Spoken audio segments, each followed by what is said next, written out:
یک هدیه بسیار بزرگ با ارزش از طرف رسول الله صلی الله علیه و سلم برای من و شماست. او یک ذکر است. شاید بعضتان نفهمی، خواستم معرفیش بگردانم.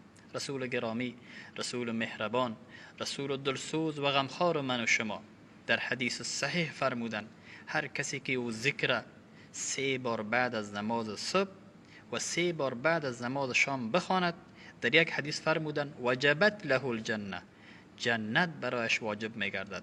در دیگه حدیث فرمودن کان حقا علی الله ان یرضیه، در روز قیامت حقش میگرده بالای خداوند ای که او را راضی بگرداند.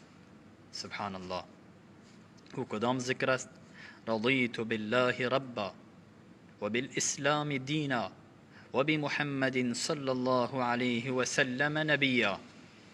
ترجمهش رضیت بالله ربا، راضی و خوشنودم بر این که الله متعال پروردگار من است، و بالاسلام دینا، راضی و خوشنودم بر این که اسلام دین من است، و به محمد صلی الله علیه و سلم نبیا، راضی و خوشنودم بر این که محمد مصطفی صلی الله علیه و سلم پیامبر من است.